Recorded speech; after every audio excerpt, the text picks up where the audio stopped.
Afternoon to all of you. We are the students of GB Triple Azadpur village and now we are going to represent our idea of विकसित भारत जो कि निर्धारित किया गया है plastic के recycle पर। हम सब जानते हैं जब हम बात करते हैं विकसित भारत की तो उसमें जो सबसे महत्वपूर्ण चीज़ होती है वो होती है सफाई। बड़ी बड़े स्मार्ट सिटीज़ की बात करते हैं, लेकिन स्मार्ट सिटी को बनाने में जो सबसे बड़ा जो रुकावट उसे बोल सकते हैं वो है प्लास्टिक। हमारे वातावरण में, हमारे घर में, आसपास में प्लास्टिक एक महत्वपूर्ण समस्या बनकर उभर रही है। भारत में प्लास्टिक कचरे का बढ़ता प्रदूषण का कारण हो रहा है। अभी हाल ही की स्थिति देखी जाए तो दिल्ली का AQI 1000 के पार चला गया था। इसका क्या कारण है? वो उसमें से एक महत्वपूर्ण कारण है प्रदूषण का, वो है प्लास्टिक। अगर हम प्लास्टिक का यूज़ करेंगे, उसे रिसाइकल करेंगे तो शायद प्रदूषण की समस्या कम हो सकती है। समस्या किस प्रकार हमारे भारत में विकास को रोक रही है, आइए उसको समझने की कोशिश करते हैं। भारत में प्लास्टिक कचरे का बढ़ता प्रदूषण और ग्रामीण इलाकों में बिजली की कमी एक बड़ी समस्या है। हर साल लाखों टन प्लास्टिक कचरा पर्यावरण को नुकसान पहुंचा रहा है, जिससे हमारे दैनिक जीवन में काफ़ी सारी समस्याएं भी उत्पन्न होती हैं। इन समस्या के क्या कारण हो सकते हैं, आइए एक बार उन पर नज़र डालते हैं। प्लास्टिक उत्पादों का अत्यधिक उत्पादन और सिंगल यूज़ प्लास्टिक, मतलब जो प्लास्टिक की वस्तुएं होती हैं उनका उत्पादन अधिक मात्रा में किया जा रहा है क्योंकि जनता की मांग भी ऐसी है।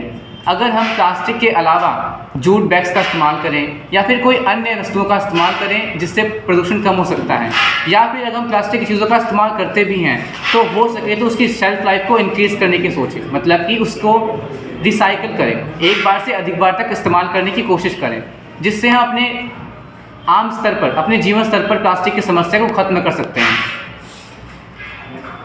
रिसाइकलिंग सुविधाओं की कमी और लोगों में जागरूकता का अभाव एक महत्वपूर्ण समस्या बन के उभर रहा है। जब तक लोग जागरूक नहीं होंगे तब तक प्लास्टिक की समस्या भारत को खंगालती रहेगी। शहरीकरण विकास से बढ़ता कारण कचरा और ऊर्जा की मांग, सरकारी नीतियों में कार्यान्वयन की कमी जैसे ऊर्जा की मांग, प्लास्टिक प्रबंधन का सख्ती से पालन न होना एक महत्वपूर्ण समस्या है। यह समस्या हमारे डेली के लाइफ में, दैनिक जीवन में एक बहुत महत्वपूर्ण समस्या बन के उभर रहा है। वह हमारे पर्यावरण को प्रदूषित करता है, हमारी स्वास्थ्य समस्याओं को बढ़ाता है, जिससे हमें आर्थिक नुकसान भी पहुँचने की। जलवायु परिवर्तन एक महत्वपूर्ण विषय जो आजकल के समय में चर्चित है। जलवायु परिवर्तन में प्रदूषण एक महत्वपूर्ण कारक है और प्रदूषण का एक महत्वपूर्ण अंग प्लास्टिक है। अगर हम प्लास्टिक को कम करेंगे तो प्रदूषण कम होगा और ग्लोबल वार्मिंग की जो स्थिति है उससे भी हम बच सकते हैं। अंत में मैं इतना ही कहना चाहूँगा कि अपने दैनिक जीवन में हो सके तो कम से कम प्लास्टिक का इस्तेमाल करें। अगर आप प्लास्टिक का इस्तेमाल करते भी हैं तो उसे हो सके तो रिसाइकल करने की कोशिश कीजिए और अपने जीवन स्तर पर इस समस्या को समझाने का प्रयास करेंगे। धन्यवाद।